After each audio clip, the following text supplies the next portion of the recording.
Welcome back to the journey of the single mother Hoài-Ka's return home.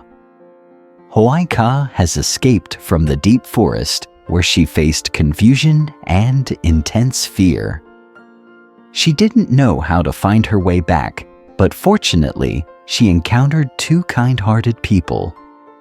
Both of them appeared very gentle and compassionate, advising her that the bus station wasn't far and offering to help her get on a bus to return home. While Hoài-Ka felt relieved to receive help, strange things began to slowly unfold. Could there be another motive behind their kindness? She tried to stay calm, but doubts crept into her mind. They had helped her travel quite a distance, yet one question suddenly popped into Hoài-Ka's head. If they really just wanted to help me, why didn't they come with me to the bus station instead of standing from a distance as if waiting for something? The questions kept swirling in her mind, and Hoài-Ka began to feel that something was off. Were these people truly trying to help her? Or were they exploiting her for a plan she couldn't yet comprehend? All will soon be revealed. More than a week has passed, and Hoài-Ka still hasn't been able to find her way home. She is currently about 100 kilometers away from home, a distance that seems nearly impossible to overcome. Each step she takes is a challenge, a battle with herself, with the fatigue that gradually takes over her body. But in her heart, a flame of hope still burns, for she knows that this road is the only one that leads her back to hold her son Tony and feel the warmth of her family, especially Hung, who has always been by her side in difficult times. Despite being tired and exhausted, she refuses to give up. Every day, Hoài-Ka keeps moving forward, her heavy legs still continuing to carry her. She feels lost among the bustling, noisy, and vibrant streets. Around her, crowds rush by, car horns blare, and the neon lights flash and flicker incessantly. A chaotic world full of busy people, as if no one notices her. A woman adrift in the crowd, not knowing which way will lead her back to her home. But Hoài-Ka is not afraid. She sees a faint light ahead, like a sign, a belief that she will soon reach home, even though the journey is still long. She knows that as long as she perseveres, as long as she keeps walking, she will eventually reach the place where she belongs. With each passing day, she gets closer to her family, to the people she loves. Even though she's lost in the busy city in her heart, there's always a clear goal to return home. Mrs. Bay and Ha were both very worried, as there was still no sign of progress in the search for Hoài-Ka. Day by day, they continued to search, but every phone call only brought vague silence.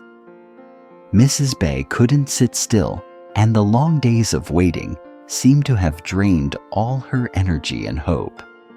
She called Hung, hoping that he had found some people to help in the search for Hoài-Ka. After a brief conversation, Hung informed her that he had taken the day off work and decided to join Mrs. Bay and Ha to discuss further plans for the search. Upon hearing this, Mrs. Bay sighed with relief. At least today she wouldn't have to face her worries alone and could sit down with Hung and Ha to come up with a clearer plan for the search. Although many days had passed, the worry still weighed heavily on her heart, but at least today she wouldn't be alone. When Hung arrived, the three of them sat in the living room. The atmosphere was somber, as it seemed they all understood that this journey would not be easy. Mrs. Bay was determined to voice her plan. "I will go with Ha to the district to search. I can't just sit here." However, Hayes and Hung disagreed with her decision. They felt that the two men would be more suited to searching. "Mom, stay at home. Let us go find her. If you go with us, you'll only worry more." Ha said his voice firm. Hung nodded in agreement, and the seriousness in his gaze made Mrs. Bay reconsider. We will go to another district, and you can stay here and search in the nearby villages. Maybe someone will have seen Hoài Sa, Hung suggested. Mrs. Bay looked at Ha and Hung, her heart heavy. But then she firmly responded, I understand, but I can't just sit here. I'll go search in the neighboring villages. At least I might meet someone who knows about Hoài Ca. Although Ha and Hung didn't want her to go alone, they couldn't stop her. Finally, they hopped on their motorcycles and headed toward another district, hoping to find a clue about Hoài Ca. The journey was not easy, but they remained determined, knowing that only a slim hope could eventually lead them to the girl they loved. As for Mrs. Bay, although anxious, she was resolute. After Hung and Ha left, she couldn't sit still. She walked along the narrow paths leading to nearby villages. The simple houses and quiet village roads gave her hope that someone here might recognize Hoài Ca, or at least give her a sign to continue the search. Mrs. Bay didn't stop asking people from the village market to scattered houses. One by one, each person shook their head, and no one knew where Hoài Ca was. But she didn't give up. With each shake of the head, her resolve only grew stronger, and she kept moving forward. She knew that all it would take was one person, one meeting, one small sign, and that could be the key to finding her missing daughter. Hoài Ca continued to walk, her legs aching, but her heart remained steady. She passed by familiar streets, old houses, until she unexpectedly came across a familiar scene, a place she had visited many times before with Hung and Tony. It was the amusement park where she and her family used to go on weekends. The scenery was still the same, the Ferris wheel and colorful rides shimmering under the sunlight. However, when she entered, Hoài Ca didn't feel the joy she once did. Instead, she felt a lump in her throat, a deep sorrow. She stood still, her eyes fixed on the Ferris wheel, the place where she had once laughed and played with Hung and Tony, the place where happy memories still lingered in her mind. She remembered Hung holding Tony in his arms, the three of them playing together, eating candy and chatting happily under the afternoon sun. Everything was so beautiful, so peaceful back then. Hoài Ca never imagined that one day she would be standing here alone without Hung by her side, without Tony running joyfully as he used to. The sweet memories rushed back, causing her heart to ache. She longed for those happy days, for the times when the family was united, enjoying each moment together. But deep down, Hoài Ca knew she couldn't let those memories make her falter. She couldn't let the pain bring her down. She clearly remembered the promise she made to herself. Mom won't give up. Mom will come back to you as soon as possible. Those words weren't just empty promises. They were a powerful source of motivation to keep her moving forward on this challenging journey. Hoài Ca took a deep breath, trying to calm the conflicting emotions inside her. She looked around one last time and then continued walking. Each step she took, though slow and tiring, was full of determination. She knew she couldn't stop here. This place was not her destination. She had to keep going, push through the pain, and return to her son, to Hung, to the place where she truly belonged. With all the strength she had left, Hoài Ca pressed on. She no longer looked back, no longer lingered in the past. Every step was a new decision, an action that affirmed she would not give up. She would not allow herself to fall in these long, dark roads. She would return to Tony, to Hung, so that the happy memories would never turn into regrets. Finally, After a long and tiring journey, Hoài arrived at a bridge not far from where she was walking. The feeling of fatigue and anxiety seemed to ease slightly when she saw the familiar bridge she used to cross. While trying to figure out how to continue her journey, Hoài unexpectedly encountered a stranger, but the woman's eyes were full of kindness and warmth. Hoài approached her, unable to hide the exhaustion on her face, and asked the woman for directions back home. After listening to Hoài story, the woman realized that Hoài home was still quite far away and didn't want her to become even more exhausted. She kindly reassured Hoài, saying that the road ahead was long and difficult, and she generously gave Hoài some money to take a bus home. Hoài was grateful and kept thanking the woman before saying goodbye and following the direction she had pointed. Hoài walked quite a distance, but still couldn't shake her anxiety.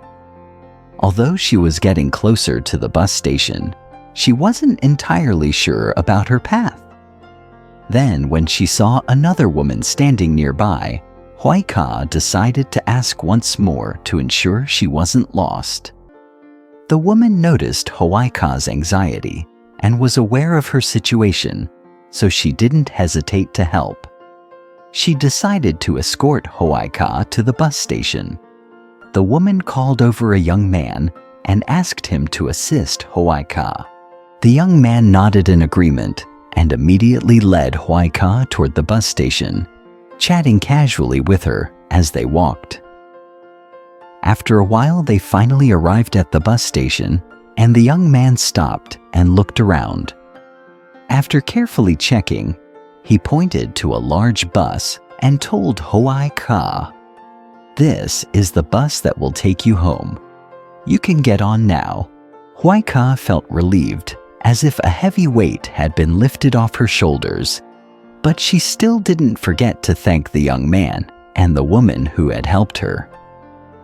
Before she left, the young man also asked if she had enough money for the ride, and Hoài smiled, replying, "The woman at the bridge gave me enough." Hearing this, he sighed with relief, smiled, and wished her a safe trip. He then quickly left, leaving Hoài alone to face the bus waiting for her. With a sense of calm, Hoài boarded the bus. As the bus began to move, she looked out the window and images of Hung and Tony flashed in her mind. She couldn't wait any longer and just wanted to return home to reunite with her beloved son. All the worries and sadness throughout the journey seemed to dissolve, making way for excitement and hope. Will Hoài be able to finally reach home in the next chapter? Reunite with Tony and Hung? Or will she remain stranded in a strange city where she doesn't belong? Let's stay tuned to find out. Chào mừng trở lại với cuộc hành trình trở về nhà của bà mẹ đơn thân Hoài Ca. Hoài Ca đã thoát khỏi khu rừng sâu, nơi cô đã phải đối mặt với sự hoang mang và những sợ hãi tột độ.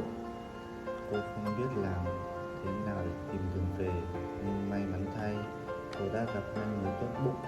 Cả hai đều tỏ ra rất hiền lành và đầy lòng nhân ái, khuyên cô rằng vì xe không còn xa và sẽ giúp cô lên xe để trở về nhà. Trong khi Hoài Ca cảm thấy nhẹ nhõm vì được giúp đỡ, những điều lạ lùng bắt đầu dần dần xuất hiện. Liệu có phải có mục đích khác đằng sau sự giúp đỡ này? Cô cố gắng giữ bình tĩnh, nhưng trong lòng không khỏi nghi ngờ. Họ đã giúp cô đi khá xa, nhưng rồi một câu hỏi đặt ra trong đầu Hoài Ca. Nếu họ thực sự chỉ muốn giúp tôi, tại sao không đi cùng đến bến xe mà lại đứng từ xa, cứ như đang chờ đợi điều gì đó? Những câu hỏi cứ xoay vòng trong tâm trí cô, và Hoài Ca lúc này cảm thấy điều gì đó không ổn. Liệu những người này thật sự chỉ muốn cô, hay Có phải họ đang lợi dụng cô vì một kế hoạch mà cô chưa thể hiểu ra? Tất cả sẽ sớm được sáng tỏ. Đã hơn một tuần trôi qua, Hoài ca vẫn chưa thể tìm thấy con đường trở về nhà. Cô hiện đang cách nhà khoảng 100 km, một khoảng cách mà tưởng chừng không thể vượt qua. Mỗi bước chân của cô